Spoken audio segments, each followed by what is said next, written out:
And you, and you, and you, and you were there. Some of it wasn't very nice, but most of it was beautiful. Hello there, everybody. Welcome to Hey, Dream hey. Idiots. Thank you for all your reviews, getting in touch with us. We've been talking to some other fledgling podcasters, and it's been really interesting getting feedback from them. So thank you for everything you've done in terms of your responses via email and just checking in with us. Bryan handles the socials, the Instagram, and the Instagram. Because I'm so young and hip and pretty. No, none of the above, actually. And Bryan, we are up to episode 29, which is great because that's a prime number. And I like prime numbers because they're cool. But you get to go first this week. Excellent. All right. Here we go, folks. Another ridiculous tale, which hopefully you will all enjoy. So we're going to go back to World War II, and we're going to talk about a guy named Christopher William Clayton Hutton. He was born in 1893. For some inexplicable reason, he chose the nickname Clutty. So Clutty Hutton. Fairly unfortunate. It sounds like if you're Clutty, you might have a mild case of the clap. I don't know. It sounds like something is dripping or oozing. Yes. Yeah, not a good choice there, Hutton. And so you have, I'm sure you've heard of MI5 and MI6. Yes. Okay. So do you know what they do? MI5 and MI6, I think, are like the rough British equivalents to the CIA and the FBI, but I can't remember which is which. One is internal security and the other is external security. Is that right? Yeah, essentially. Yeah, exactly. So MI5 is British domestic intelligence. MI6 is foreign intelligence. So MI6 is where John le Carré served before he was a writer. Sidney Riley was in MI6. James Bond, if he were real, was in MI6. So good old Clutty Hutton here served during World War II under something called MI9. So it's not just MI3 better. MI9 was something that only existed from 1939 to 1945. So it was Section 9 of the British Directorate of Military Intelligence. So it was super secret. It was super duper secret. And so basically what MI9 did during World War II, it had two functions. It helped to keep airmen, soldiers, allied forces, if they went down or were behind enemy lines, MI9 worked solely toward keeping those folks from being captured. And then function number two was, if they did get captured, helped to give them some tools and some devices to help free themselves from capture, from being in prisoner of war camps. So I actually didn't really fully appreciate the fact that there was this clear demarcation. Obviously, the Nazis did lots of really atrocious things during World War II, Birkenau, Auschwitz, Dachau. But if you were an Allied prisoner of war, even though Nazis were doing all these, atrocious war crimes in other locations, Nazi Germany was actually comparatively careful about adhering to the rules of war and the Geneva Conventions regarding the treatment of soldiers. And so, I dare to suggest that if you were a prisoner of war, it probably wasn't a day in the park. But if you were a prisoner of war, it had to have been considerably better than those, the citizens that were murdered for simply being Jewish. So there was this sort of weird, I guess, line in the sand between captured soldiers and the citizens that the Nazis sought to expunge. So in Hutton's estimation, what he wanted to do and what he thought was important, if you were behind enemy lines, whether you were caught or not, was he wanted to make sure you had three things: maps, compasses, and food. And so it was kind of a precursor to what Q did in the James Bond movies. The quartermaster role in MI6 definitely existed. There was a office under MI6 that, I think exists to this day, that is responsible for coming up with new, funky, cool things to help out their personnel. And the prerequisites for that job are, you have to be an inventor, you have to be persnickety, and you have to have you have to have fastidiousness. Yeah, and you have to have crazy wild eyebrows. I think probably is that's in the job description, I suspect, because it seems like they always did. And so what he sought to do is if you were an airman, you're flying a Spitfire, you were flying a bomber, you were flying anything, and you were going down behind enemy lines, you were already equipped before you left with a number of devices on your body. During World War I, British military started sort of playing around with the idea that silk was a really good fabric that could be used for maps. So apparently inks adhere really well to silk, and silk can be folded and compressed down into really, really small space.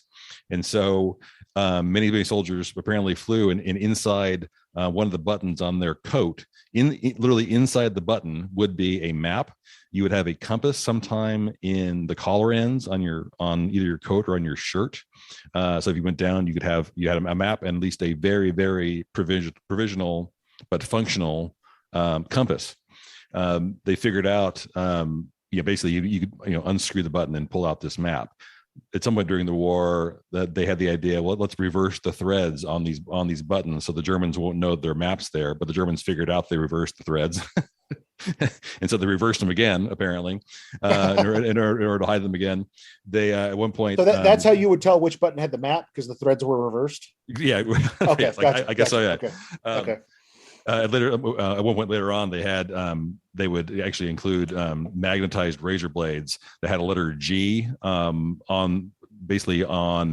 somewhere in the lapel. So if you lined up the 2-letter G's, they were magnetized, and it would basically unlock, so you could pull out the magnetized portion of this razor. Because having it magnetized would allow you to have, again, a very, very basic compass if you were down behind enemy lines. Gotcha. I understand at a 30,000 foot view level how that might work, but again, since I'm a complete dumbass with these things, I don't quite understand how you'd execute on that. But nevertheless, it was something they were working on very, very hard. They had the idea as well that they basically mirrored the RAF uniform, at least the overcoat, such that it was pretty similar to a German's uniform. So you go down, you survive the crash, you're then presumably on foot. You could, with shears or a knife, make a couple of really quick modifications to your RAF uniform, and suddenly you look like a German soldier, or reasonably close to the passing eye. You don't stand out because you're wearing something that's very obviously British. Many of the pilots also had what were called flying boots. So if you're in a plane, you're wearing a boot that has a legging to it. But if you're behind enemy lines, that boot stands out. And so the boot actually had a knife in it, where you could pull the knife out, basically cut off the legging portion of the boot. And so you're basically left with a fairly functional walking shoe that looked pretty normal. And then you could actually stitch the two pieces of the leggings back together and basically wear it as a waistcoat for more warmth. So, but again, it was this tool where they thought through, okay, so you go down, how can we make sure that you can blend in as best you can behind enemy lines, because there's no way to know what might happen to you when you're down. By virtue of these types of efforts, I had no idea this was the case. Something on the order of 35,000 Allied military personnel managed to escape from POW camps or evade capture during the war and make it back to Allied ground or neutral ground during that 6-year window that the British were in World War II. That's just staggering number. That's amazing. Of people. Yeah. I had no idea it was anywhere close to that high of a number. They also had one of the other things that Hutton worked on was they were aware of the fact that the Germans were trying to adhere as best they could to the Geneva Conventions. And so, I don't know what those conventions say, to the letter, but basically if, Red Cross donations were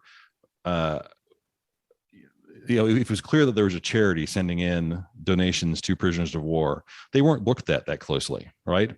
And so Hutton went about setting up a number of fictitious organizations throughout Britain and gave them names as if they were real. They included names such as the Licensed Victualers Sports Association, the Prisoners Leisure Hour Fund, the Ladies Knitting Circle, and the Jigsaw Puzzle Club. And so these various groups would send in care packages to soldiers. They would come up with what appeared to be realistic or reasonably accurate addresses, even though the addresses were fictitious. Very often, as a sort of a bit of a fuck you, the address would be the location of something that had been destroyed in the Blitz. So, something like that had been bombed by the Germans. They would use that as the address as a middle finger, which is kind of clever. There was at least one fake vicarage that was used over and over and over again. But because they were so diligent about, the Germans were, we're trying to follow the rules at least a little bit. They were monitoring these packages, and they would actually get signed receipts for these parcels. And so the British would know which packages were getting through and which were not, because there was a return receipt for for these packages, and so they would know what got through and what didn't. Right. Lost my place in the notes. So they also included in some of these packages, there would be blankets that would seem innocuous enough that if you got them wet, an outline of a basic coat pattern would be revealed. So you could take this blanket, and if you managed to get out, you could take some shears, cut the blanket into the shape, and it was a functional poncho-ish, coat-ish of some sort. They also included, they did absolutely include puzzles and board games. In Monopoly, they would include real money, either French francs or Deutschmarks. And so they go through the Monopoly set, pull out the real money and pocket that in case you need it. Again, very often there would be nail files or knives or things like that hidden in the board in case you needed it, in case you wanted to work on some jail bars, etc. And again, this was this man's full-time job during the entire course of the war. So a few other things. I guess I mentioned some of these. There was a wooden pencil stub, and there were all kinds of magnetized bits of metal. This guy was just obsessed with compasses, I guess. A wooden pencil that had a magnetized rod hidden in the lead. They had RAF ration packs, food packs that had a compass and a miniature clock hidden inside. So there's basically unscrewed. There's a screw threaded stopper on it that included that. Oh. There was what's called a propelling pencil, which I don't even understand what that even means. But it had a hollow barrel, but inside the hollow barrel, that included, it would have a compass and a space to slide in one of those compressed maps. But how it's propelling, I don't quite understand. But again, compasses concealed in collar studs, and all kinds of little toys and devices to make sure that you had at least some minimal means to escape and get away. And I had no idea that this the MI9 even existed, that they worked this hard. I guess it doesn't really surprise me because during the course of war, all kinds of thought processes have to be gone through in order to maximize the odds of victory. But coming up with fake charities and going so far as the charity packages that they would send, if it came from Liverpool, the extra packing material would be crumpled up old editions of the local newspaper, but then they would use the same packing material every single time, so it wouldn't be thrown off. Just a ridiculous level of sort of diligence and care to make sure that their cover wasn't blown. So all they're trying to do is help their folks get out. And it's basically the skills of a con man. Right. I mean, it's right. Absolutely. Right. Subterfuge and hiding things. Being very good at malingering or something. It could be, peculiar that they worked this hard. he actually, Hutton was actually later on came up with a cigarette based camera. I think apparently the first ever. And toward the end of the war, it sounds like he was a little bit admonished for some of his effort, because he did start to get into more and more sort of contraptions and things that was definitely under the auspices of MI6. And so, yeah, no, you can't really be, just worry about the more basic stuff. We don't need all these little fancy toys so much. That's not really your bailiwick. So, stick to what you know. But I really had no idea that this whole endeavor went on, or that it was so widespread or so successful for so long. That's astonishing. Most of my knowledge of POW experiences in Germany comes from watching The Great Escape many, many times. Right. And just thinking about how helpful that would be, because packages alone can send you stuff that you can use, just like butter and stuff like that you can trade with the guards to get more stuff, and or special privileges or whatever. But the fact that they had these little hidden tools here and there, that I didn't know that. I didn't know any of that. That's fascinating. And what if, I don't want to say fun job, but what an interesting role to play. MI9. MI9. And it only lasted for 6 years, for the duration of the war. Yeah, for 6 years. Wow. Some of those contraptions, I think the flying boots stuck around until at least the 50s, but it's least. But I was digging into the story. There are some sort of funny anecdotes about Germans trying to do some of the same things. There's a story I stumbled across about some German soldiers, or German spies rather, who managed to sneak into Great Britain, and they were hopelessly inept, and they had on them like German hand cream, and were asking for German beers and stuff, and and they were caught within hours. Within hours of being in like, yeah, who your name is Hans? Yeah, you're come with me, please. So anyway, well, I know that American flyers had stuff sewn into their uniforms as well, but I don't think it was that. I don't know much about it, but I do know that they had things like, I want to say they had like thin bars of gold that you could break off and trade, like break off like a Kit Kat bar and pass around, stuff like that. And then the old ripsaw that you can use for the, and the collars of coats and whatnot. But compasses and magnets and the boots, that's brilliant. Just being able to cut away the leather of the boots and turn it into a waistcoat. Which I guess that's a vest, right? Isn't it? That's what a waistcoat is basically. Yes, a vest. right. Okay. The label, basically, yeah. Wow, that's awesome. So very, very cool. Good old Clutty Hutton. Good old Clutty. And so from now on, please call me Clutty. I want to be called Clutty. Clutty treat. Okay. Yeah. No thanks.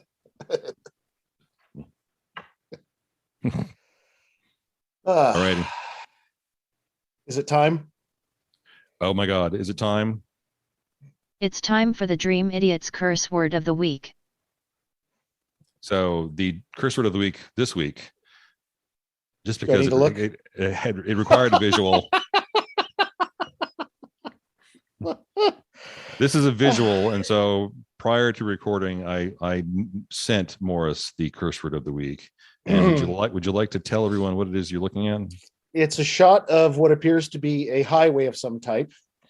There's a white car following a semi truck it's in the left lane. The truck's in the right lane. Then there's a bright yellow sign with a green rectangle inside it that says E45, which I guess is the name of the highway they're on. The designation of the highway. Yep. And below it in black lettering are two words: fart control, with controlled spelled with a K. There you have it. So fart control, I guess. Fart control. What does that mean? That means on flatulence is not allowed on that stretch of highway. No. Fart is the Danish word for speed. Okay. So is the E45 then the speed that you can go, or is it? No, I think E45 is the designation of that particular highway, but that indicates, I think as in like Germany, there are stretches of highway that I guess don't have a speed limit. And so this area does have a fart control But Fart control. that's just telling you that you're entering a zone for fart control. So you can't. It's not unfettered speed. So there you have it. I'd like to see what the ticket would read if you got pulled over for that by the cops. Was ist der Fahrtkontrolle? Okay, we will post a picture of this on the website, I guess.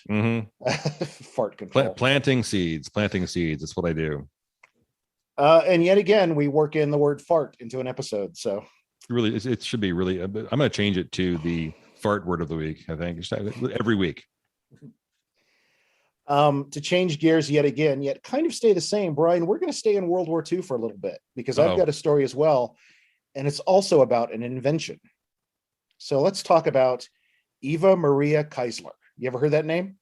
Eva Maria? Nope, no idea. Okay. I'm just going to call her Eva so I don't have to rattle off the whole thing.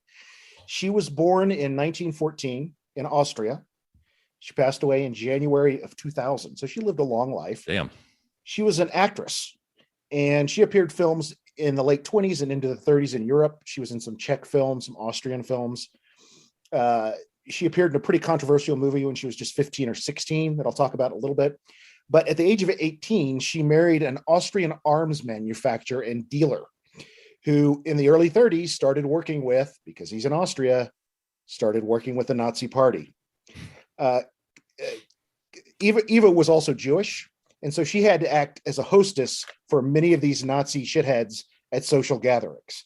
Her husband would have them over, and reportedly Hitler never met with him because he couldn't meet because her husband was also Jewish. So he couldn't meet with them, but she would have to act as hostess for these guys for gatherings. So by 1937, she said, screw this, I'm leaving home. She fled to Paris, and she met a fellow by the name of Louis B. Mayer. You know that name? Oh, yeah, sure. Mayer, of course, is part of Metro Goldwyn Mayer, MGM Studios. And she moved to Hollywood in 37 and 38. And she had a pretty substantial film career, mainly up until the 1950s, early 1950s. Oh, wow. She was married multiple times, 6 to be exact. And at one point, she wasn't married to him, but she was involved with Howard Hughes, the great aviator, inventor, all-around crackpot, recluse, lunatic. Yeah. Right. Smart dude, though, right? And her relationship with Howard Hughes is described as more of a romance of the mind because she was an inventor as well. In World War II, she met a man who was 14 years her senior, and he became her inventing partner, a guy by the name of George Antheil. I think I'm saying that right. Antheil was a composer. He was an American avant-garde composer. He was devotee of Stravinsky, and he had a very mechanistic style of playing. In fact, he wrote a piece that involved 16-player pianos to be played at once. So it was really unusual stuff for the 20s and 30s. And his Paris debut, one of his pieces, caused a riot in Paris, just like his hero Stravinsky, which is what he wanted. When you watch and listen to his stuff, it's really fascinating music. In fact, I believe one of his pieces is actually called the Mechanical Ballet. That's what it translates to, is Ballet du Mécanique. Right. And the other thing that happened to them is that Antheil's younger brother was actually the first American citizen killed in World War II. His civilian plane was shot down by Soviets over the Baltic Sea. He was I believe he was with a group of Finnish diplomats. He was a diplomatic courier. And so he died over the Baltic Sea in June of 1940.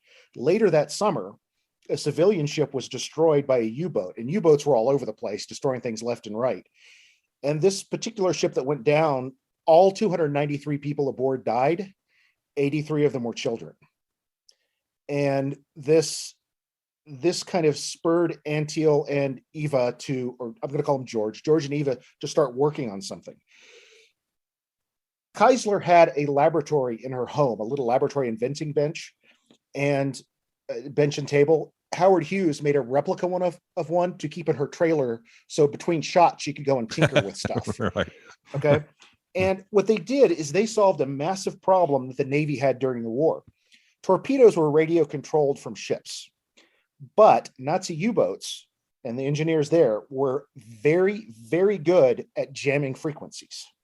So if you jam the remote control frequency of the torpedo, it veers off into one direction, misses the target entirely, and might even come back and hit someone else. But these torpedoes would sweep wide of the mark. And so what Kiesler did is she said that, well, what we need to do is we need to figure out a way to be able to change frequencies of the torpedoes. And she was apparently inspired by the Philco Magic Box, which was available for Philco's radios, where you could sit across the room, wirelessly change the frequency you're listening to. So instead of AM 860, it would go up to AM 930.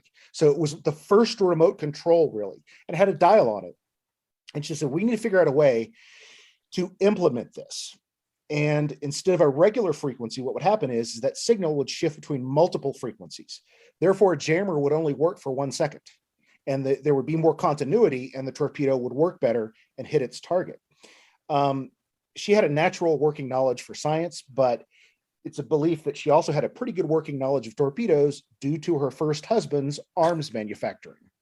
In fact, some people would later say that her ideas were stolen from the Nazis, but there's more evidence that she came up with this all by herself, she and Antile. So George Antile used a player piano roll as an inspiration. Remember how I said he used the player piano? Yeah. He was well known for being able to fix player pianos. So if they used a player piano roll, what they did is it would give them 88 frequencies to hop between, 88 keys on a piano, 88 frequencies. So they would have a synchronized rotation of these piano rolls on the ship and in the torpedoes. And these synchronized rolls, rather than activating piano keys, it would activate a switcher for the frequency. And if you got them going at the same time, frequencies would hop from one to the other, and the frequency could not be jammed. You're looking absolutely flummoxed. Completely insane. That is, that's completely insane. But it's absolutely brilliant. Instead of activating, because the way the player pianos work is what activate a key to get hit. Instead of a key, right, you rotate these at the same time. A patent was awarded for this in 1942. So Kiesler and Antile donated this to the National Inventors Council. And here's what the Navy did with it. They basically said, well, we're going to seize these designs anyway, because Antile was American, but technically Kiesler was still an Austrian citizen and therefore an enemy. So they seized this idea and they told her, hey, you're a movie star. Honey, why don't you go out and sell war bonds instead of letting her invent and work on these ideas, because she wanted to work with the Navy. Now, to her credit, she did earn $25 million in 1940s money in war bonds. So she was very, very good at it. But frequency technology, the Navy took it and put it on a shelf for 20 years. It would not be used until the blockade of Cuba by the Kennedy administration. So how many lives could have been saved if we could have taken out more U-boats in World War II? All because of this thing called frequency hopping. But again, it sat on the shelf.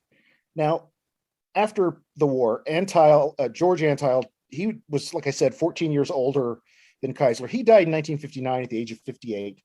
And I mentioned earlier, Kiesler lived until the year 2000. In 1997, both of these inventors are recognized for their scientific contributions with the Electronic Frontier Foundation's Pioneer Award. And in 2014, they were both posthumously elected to the National Inventors Hall of Fame. Now, I watched a documentary that was excellent on this. And I said earlier that some people felt that she just stole these ideas from the Nazis. But the director of this one documentary I'll mention when I give the sources, she interviewed 75 people. And the conclusion is generally that this was not the case. She may have gained knowledge of torpedoes, but people pretty much think that she invented this idea of frequency hopping. Because in addition to this, she had a couple other inventions too. She invented a tablet, not unlike Alka-Seltzer, but it was made of Coca-Cola. So if you're out in the field and you're a soldier and you need a little taste of home, you drop a Coca-Cola cube into your canteen, shake it up, and you've got a Coca-Cola in your canteen rather than plain old water. Wow. And she wanted to be used for all of the women who were working in manufacturing, particularly in planes. She said, wouldn't it be great if these women had access to these little cubes so they could take a little Coke break and have a nice soda while they're working? Right. She said that she blew that one because she didn't take into account the fact that there's mineral differences in various parts of the country and around the world. So sometimes the stuff would float on the bottom, sometimes it would go to the top, depending. Right. She went to Howard Hughes and said, Howard, and she called Howard Hughes the worst lover she ever had. Like I said, they had an affair of the mind. She used books of birds and fish and took basically the fastest species of those, took pictures of them and looked at them. and she designed a better airplane wing for Howard Hughes. Kiesler is the reason that airplane wings jut out at an angle from airplanes and don't go straight across perpendicularly. She said, you've got to put the wings at an angle. It's going to make your planes go faster, Howard. And guess what? She was right. Frequency hopping is also the basis of technology we're using right now. Frequency hopping is the basis for GPS, Wi-Fi, and Bluetooth technology.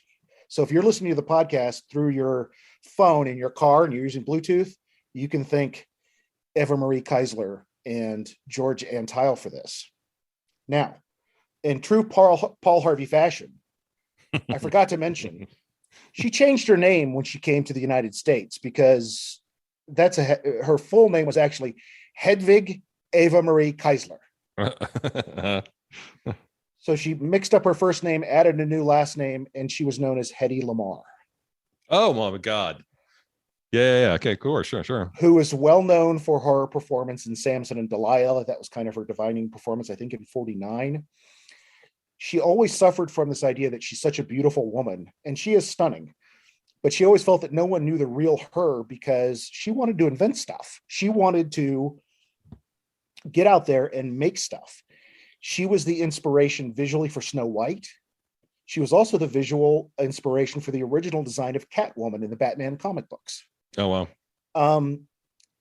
Mel Brooks was in love with her. Mel Brooks talks several times in this documentary, which is kind of funny because Hedy Lamarr would end up suing Warner Brothers for the use of her name in Blazing Saddles. It always comes back to Blazing Saddles in this podcast, but you recall Harvey Korman's character's name, Hedley Lamarr. She sued Warner Brothers and won out of court for some settlement for using her stealing name. the name, right?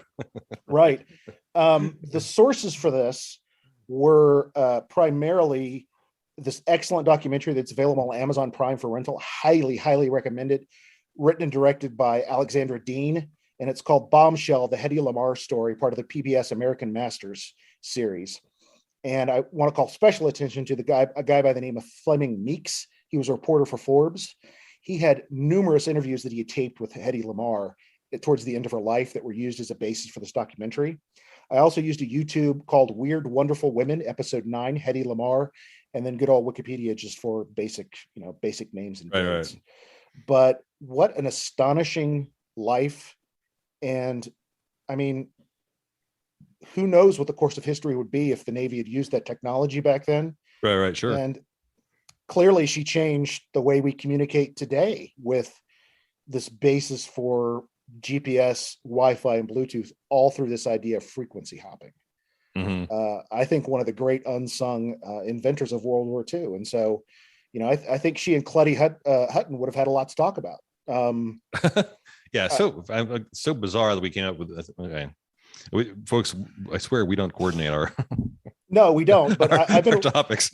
I've been wanting to talk about this one for a while, but after the CBI, I wanted to take a break from World War II, but this is totally different stuff. And just an incredible inventor. She was also the basis for a character that was in the Marvel TV series from a few years back, Agent Carter of S.H.I.E.L.D. She appeared. There's a character in the second season that's based on her, this inventor actress. So, she had a huge impact then, and people they don't talk about Hedy Lamarr a lot, I don't think. But she's, because of documentaries like this, the Hedy Lamarr story, Bombshell, starting to recognize what an astonishing mind she was in a very difficult time when it was for women to get recognition for being scientifically minded and being able to, I mean, when you think about it, does she belong up there with Madame Curie? I don't know. I can't make that kind of assessment, but wow. Yeah. Certainly amazing. Certainly a person that has has a brain that I honor and respect and realize that I don't have. And, having that type of, what is it? Aptitude, just being able to see things in a different way. Maybe somewhat similarly. We talked on this show about Hazel Hill, That's who I thought of when I was writing this. Yeah. How many stories are there out there of women who have gifts who are then expected to diminish themselves and squelch their gift or their desire because it's not what women do, or you're not really supposed to do that. You're not, wouldn't you be happier doing something? Selling Whatever. war bonds. Would you be happier selling war bonds? Yeah. Let's find some way to minimize you and make you a prop, or make you, put you in a supporting role to a man, because obviously, men at all times in all functions are superior. And so the fact that any woman from any period of time, I mean, even now, obviously, but the further back you go, the harder it must have been for someone with this level of cranial capacity to get anything done, because you're just a woman. Come on. What could you possibly know? Yeah. Well, and in an effort not to minimize, I have shared a few things from that documentary because I don't like it. I don't like to use a documentary and tell you everything that happened in it. Mm-hmm. There's tons of more examples of her brilliance in this documentary.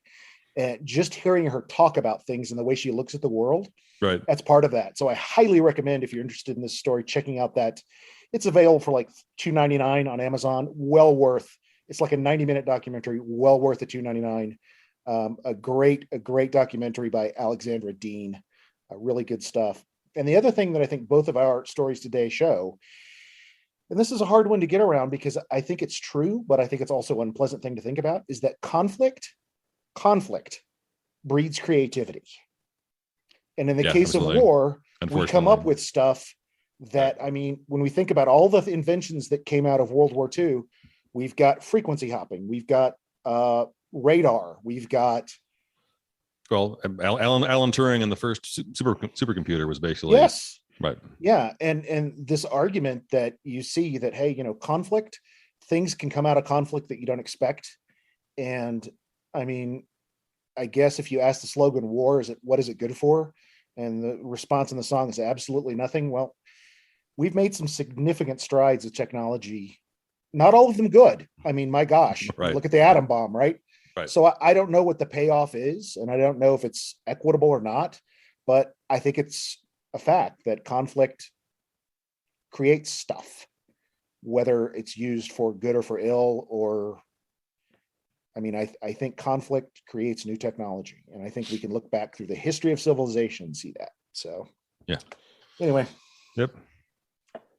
Well, that's it. The brilliance of both Hedy Lamarr and Clutty Hutton, and she definitely has the better name. And fart control. Hedy Lamarr definitely has the better name of the two. But there you go, another strangely synchronous episode of Dream Idiots. Yes. Well, all right, folks. Thanks for listening. Thanks for tuning in, doing all those things. Please go online, rate and subscribe. You can email us dreamidiotspodcast@gmail.com. Go to dreamidiots.com. Look at merchandise. Buy shit. And share this stuff with anyone else out there you think who might be willing to suffer through with us. You haven't suffered until that one started quizzes the other one about the stupid puns. That's when things get bad. Yeah, and be good to each other, folks. Thanks for listening.